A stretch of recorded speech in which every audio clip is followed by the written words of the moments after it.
哇，Marco，你看什么啊？哎呀，当然是看我自己啦，不然看你妹。什么事情？没有，我就觉得我的皮肤有点干，这样会不会啊？哎呀，你是不是拍戏拍太多，睡不好，水喝不够啊？你没有放moisturizer？哎呀，可是就是觉得有点不对劲呀。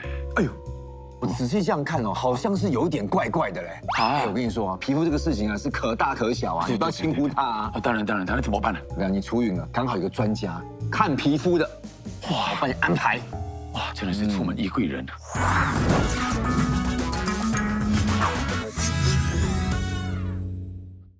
医疗大小事，一起长知识。是的，我们都知道啊，皮肤是我们人类啊最大的这个器官，是，所以呢，也是我们的第一道防线。没错，那今天从医学呢跟营养的这个角度呢，一起来了解呢肌肤保养哈。当然我们欢迎呢就是我们的皮肤专科陈爱玲医生，欢迎。那还有另外2位嘉宾洪胜安 ，Hello，right， 还有6月。那还是没有进入主题之前，我们还是要问2位啊。每天早上一醒来，你们是怎么护肤的？给你们展示一下，这个就是我每天早上一起来做的第一件事情啊。那什么来的？这个是刷头的。为什么？因为头其实也是算是我们皮肤的一个部分啊。它的功效是？就是提拉、消水肿、排毒，对，排毒，对，消水肿。我早上的话不洗脸，跟我一样我早上拒绝洗脸，那个水在我前面流啊流，我都说 no sorry， 我不要洗。因为我听说，如果你常洗脸的话，你的那个脸的油脂会被洗掉，反而会更干，而且会出现很多的问题，比如说痘痘。所以你不洗脸，那你早上是直接就放保养品吗？就直接moisturizer， 然后防晒，然后就出门了。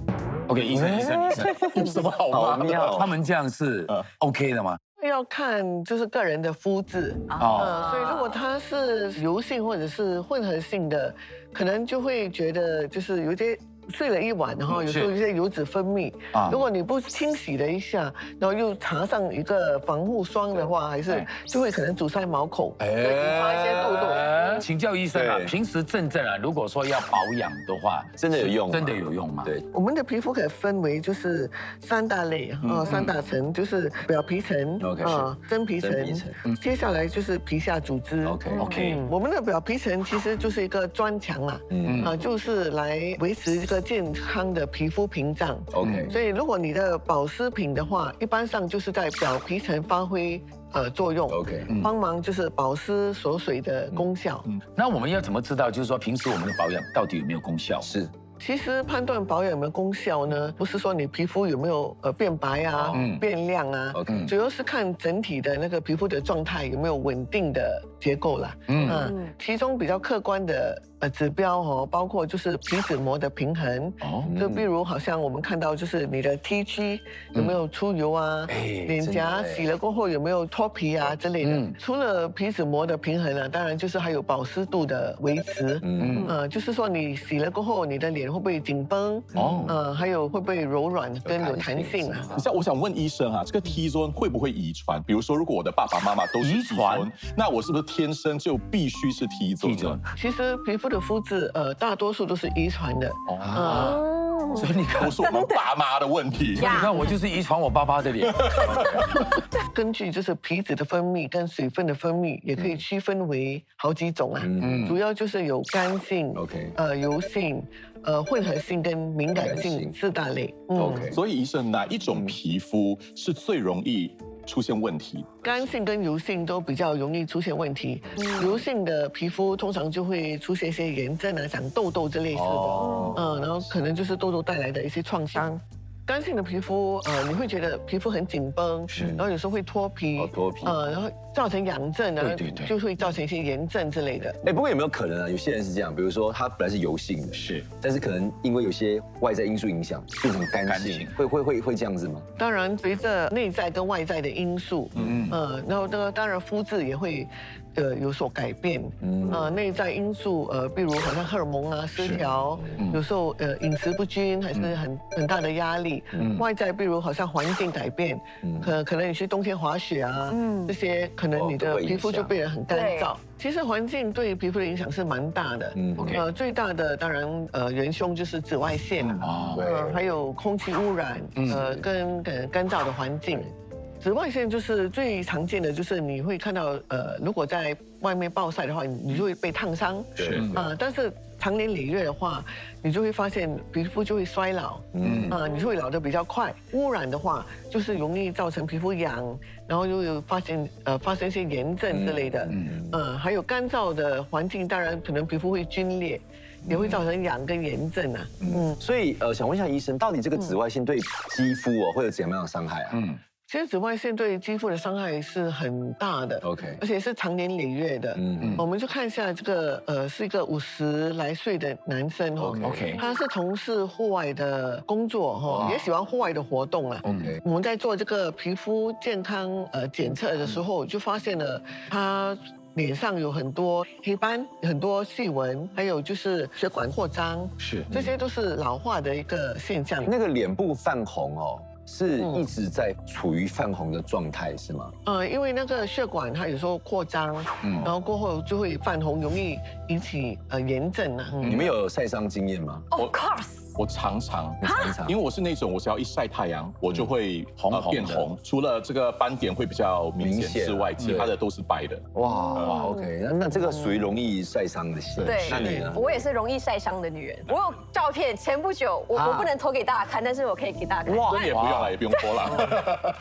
这是什么情况啊？也太严重了吧。2个颜色哎， 2个颜色很夸张，很严重。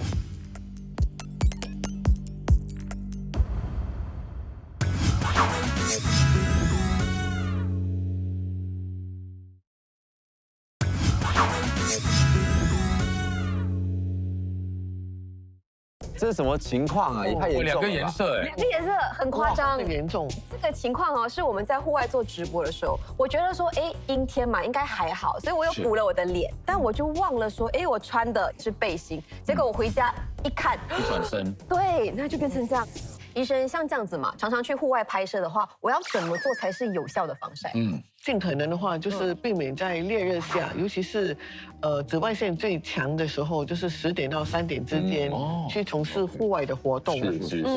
可是像我们这样子没有办法，一定要去户外的话，那怎么办？如果真的不可以避免的话，可能就要采取一些保护，比如就是穿一些有防晒指数的一些长袖衣服，因为这些的布料密度比较高，对，比较能够抵御那个紫外线。是。而且我发现一件事啊，这个它上面还是有写这个 UPF 50+，然后 UV protection。因为有些小孩的话，他们太小就不能够擦那个防晒霜，所以就给他们穿这些保护层也是不错的选择。OK。之外还有就是帽子啊这些能够保护头部，因为有些人他们经常会暴晒在太阳底下，还有墨镜嘛，墨镜也是保护眼睛哦。对，这个很重要。那问一下医生啊，那个防晒霜要怎么选？因为市面上真的有很多的选择，真的。然后看到很多的数字，50、60、70、80，然后后面有1个加的、2个加的、3个加的、4个加的，看到真的不知道怎么选呢。防晒霜真的是林林总总啊，我们主要就是看那个我们叫做防晒的指数，英文叫做 Sun Protection Factor SPF。通常一般 SPF 30以上就是足够有它的保护力。防晒霜可以分为2大类啦，就是物理防晒跟化学性防晒。OK。物理性防晒，它比较浓稠，而且比较白，它主要就是反射那个紫外线哦。它是比较温和，涂的话经常有些好像角白的现象。是。但是这个的好处就是说，它是帮你做成多一个屏蔽了，就帮你反射反射出去。OK。另外一种就是化学防晒，它就是吸收那个紫外线，然后跟它分解成热能，然后排除掉。OK。你们可以试一下，这种是比较水状、比较滋润哦，也比较容易抹茶。OK。但是它的刺激性比较强所以有些好像敏感肌肤啊，可能就不太适合使用。OK， 我涂这个是物理防晒哈，物理防晒，它的确是涂了会有一个白白的那个，要涂很久啊，时间比较长一点，对，比较不容易吸收啊。像你看我这边涂另外一边，我这边就是用这个化学防晒，它很快就吸收，看那个分别很明显的。对，物理性防晒通常会比较厚，油性皮肤他们比较容易生痘痘，容易生痘痘。但敏感肌就比较适合，因为它是比较温和的。对。OK。那一般上要涂多少才够？一般上就是大概每厘米要擦大概2毫克左右。比较容易理解的就是用这个茶匙哈。OK， 如果只是要擦脸呢，要多少？就是脸的话都是1/4，但是通常脸跟颈项是连接的嘛，所以我们通常就是大概半茶匙左右，每个手臂都要大概1茶匙，所以比较容易理解。有些人就用硬币大概1元的硬币大小擦每个手臂。茶越多越好，其实不是的，对不对？其实最重要就是说，因为我们会流汗啊，有时候从事户外活动啊，所以这个防晒霜会被洗掉，所以最好能够每2个小时就要补涂一次。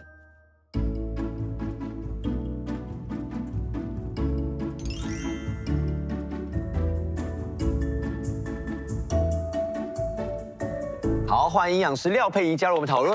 欢迎。大家好。那营养师出现就是跟吃有关。对。那你们在保养肌肤这一块，在吃这方面有没有什么注重？是。我曾经就是喝这个胶原蛋白哦，喝到我去按摩的时候，那个按摩师摸我的脚，他讲哇，你的脚好滑哦。你是每天喝还是怎样？它基本上就是有喝就有功效。然后那一阵子我很勤劳喝哦，然后就是又白又嫩。OK，我主要是维生素 C，OK， 然后还有喝水啦。我觉得喝水真的很重要。那想问一下营养师哦，到底我们日常的饮食会影响到我们的肌肤状态吗？当然会啊。OK， 首先我们要了解的就是我们的肌肤基本上是跟我们的基因是有关系的。那基因是皮肤的这个基础，它帮我们设计了我们皮肤的那个结构。但营养呢，就决定了这个结构能不能够被修复、被更新、保湿跟抗老。OK， 明白了。OK， 那有哪一些营养素是对我们的这个肌肤健康是很有帮助？是最重要的一点就是蛋白质。OK， 因为蛋白质它是支持皮肤的修复跟支撑那个弹性的一个基础。OK， 还有像维生素 ACE，那这 ACE 很重要哦，它就是一个抗氧化的3剑客。OK， 它可以帮助抵卸那个自由基的侵害，然后不要让我们的皮肤生锈。OK， 有防抗老，然后提亮肤色的那个功效。那除此之外，就有好像Omega 3脂肪酸，对，它这个可以帮助调节我们的皮肤的那个油脂，然后减少发炎。除此之外，还有就是像一些微量元素，像锌。锌也是很重要 ，zinc， 它可以帮助修复我们的那些伤口跟愈合。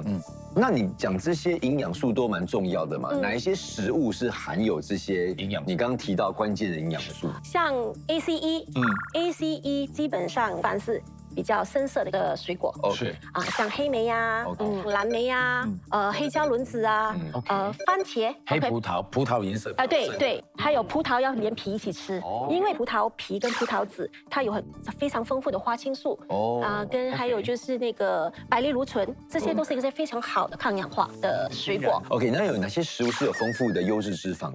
三文鱼、奇亚籽、洛梨呀、坚果类这些食物都是有丰富的 Omega 3。能够减少皮肤的发炎、干痒跟脱屑。同时也能够强化皮肤的那个脂质的屏障，让保护力跟那个保湿的能力更加的好，更加强，就对。对的，是的。那除此之外，就是多吃蛋白质，可以从鱼皮、鸡皮、猪皮、猪底这些都有很多。OK， 它里头其实是胶原蛋白 ，collagen。我的皮啦。OK， 那如果说我们吃鸡皮啊、猪皮啊，要摄取胶原蛋白嘛，但是又怕说脂肪太多，那该怎么办？确实这个是很多人的担忧。其实除了脂肪以外，即使是我们现代人的饮食中的蛋白质，它的结构也是比较大的，所以我们要靠身体去做消化，把它分解成最小的分子，然后身体才能够吸收，被利用。但问题是，很多人现在都没有办法好好的消化，那吸收就有限。所以在这个时候呢，我们是可以通过一些补充小分子的胶原蛋白来达到这个护肤的功效。然后整个的配方最好就是能够配搭我们的维生素 C 呀、A 呀、E 呀，还有就是花青素啊、白藜芦醇这些抗氧化的营养素，来达到迅速吸收跟刺激皮肤的再生。那你们每天有喝水的吗？ Of course， 喝多少？喝多少？问题是喝多少？我没有真的去算，可是就是一早起来就会先喝1大杯，然后可能在工作的时候也时不时候，对，然后比如说我去吃晚餐我也是就是如果还有 free flow 啦，我可能就一次过可以喝5、6杯。我不知道是不是我心理作用啦，我常常觉得工作的时候，我就会特地去准备矿泉水。我就觉得里面有那个矿物质，可以让我的皮肤比较好，然后让我的抵抗力比较好。其实喝水，确实是对皮肤是有帮助的，所以喝多点汤水啊、清水。不过喝水也有个秘诀哈。首先第一你要知道够还是不够。OK， 我们一般上就是看你的体重乘30或到35个 ml。就打个比方说你是60公斤，那基本上你一天要喝的水是2公升左右。肚里的就够了。有咯，大概是清水哈，那不包括你的咖啡呀、你的其他的饮料。对。OK， 但是喝水的同时，我们最重要的一点呢，关键就是你的皮肤到底有没有办法锁水。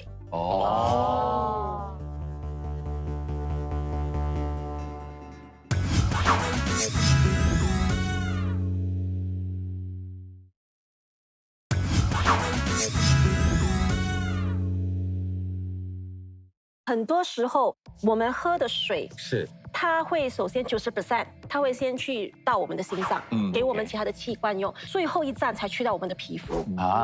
那去到皮肤之后，就要看我们的皮肤有没有这个能力锁水。那我们皮肤要怎么样去锁住这个水分？要让皮肤真正的保湿呢，关键在于皮肤里有没有足够的胶原蛋白跟透明质酸来留住这个水分。那请问我们要怎么才知道呢？如果你皮肤特别的油，其实它也是一个讯号给你知道你的皮肤其实缺水了。皮肤为了保护自己，它就会分泌很多的油脂不要让水分加速的那个蒸发掉。所以蛋白质、维生素 C 还有 Omega 3都是很重要的。对的。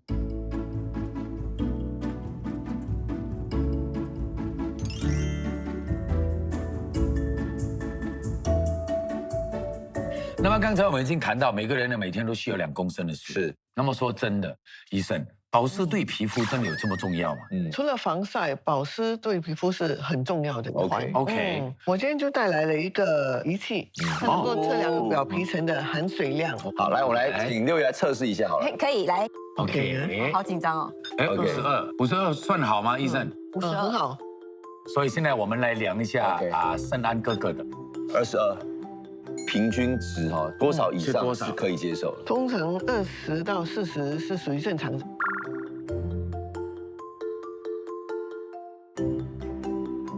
那你要不要涂一下那个保湿？保湿，然后再测一次是吗？对。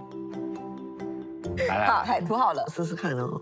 69，厉害。OK， 来看一下，多少？37.5， 37.5，不错啦，不错啊，有啦，不错。OK 啦。那你们平时有在注重保湿的吗？我真的没有看得出来。我真的什么叫看得出来？刚才验出来了。有吗？脖子以下我都没有涂东西。是一般上都不。那6月呢？有，我们这个洗完澡出来哇，就开始涂，全身上下都必须要涂。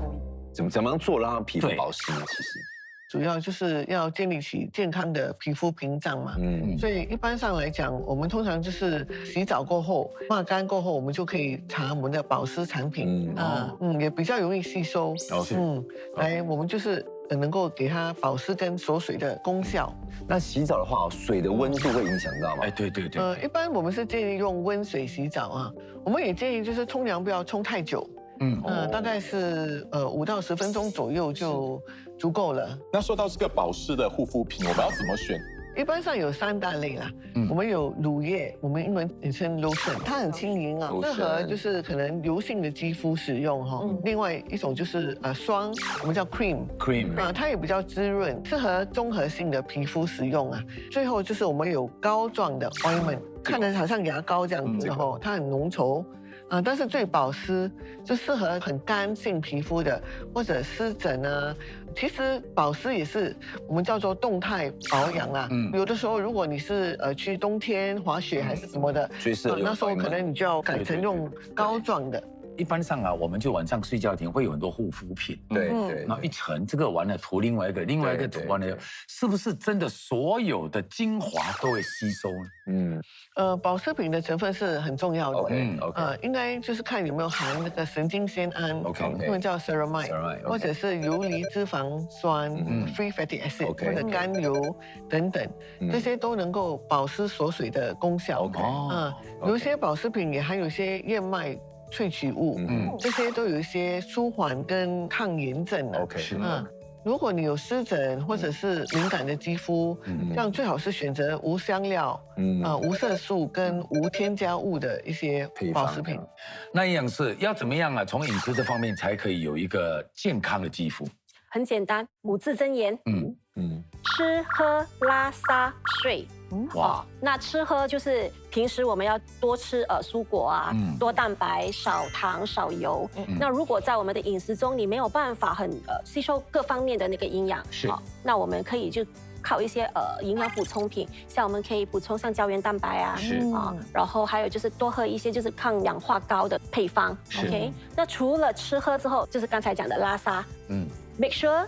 每一天你都要排便，OK， 要流汗，OK， 要排毒，OK， 特别是我们的肠道，如果你有便秘的话，我们的毒素就会很多，毒素太多的时候，它就会从我们的皮肤里面给发出来，所以你会开始闷痘、长痘，或者变得皮肤非常的敏感。那下来就是要有优质的睡眠，所以要懂得放松在我们进入深度睡眠的时候 ，OK， 我们的身体就会生产。一个叫做生长激素的所以它是帮助修复我们的那个细胞。所以在这个时候，如果我们在睡前也能够补充一些营养素的话，像胶原蛋白啊、维生素 C 啊、A、E 啊，那我们的晚上的时候你的皮肤的修复就会更好。所以呢，就是肌肤真的就是要从里到外没错，就吃的要正确，而且呢保养也要得宜。然后就像我们的医生跟营养师的建议那当然希望大家看这个节目都能够有水当当的肌肤啦。对，没错，所以开心了哈，开心了哈。当然开心。所以今天在这里我们还是要谢谢我们的这个陈医生，谢谢营养师，谢谢佩仪，以及我们2位嘉宾，谢谢你。医疗大小事，一起长知识。我们下次见啦，拜拜。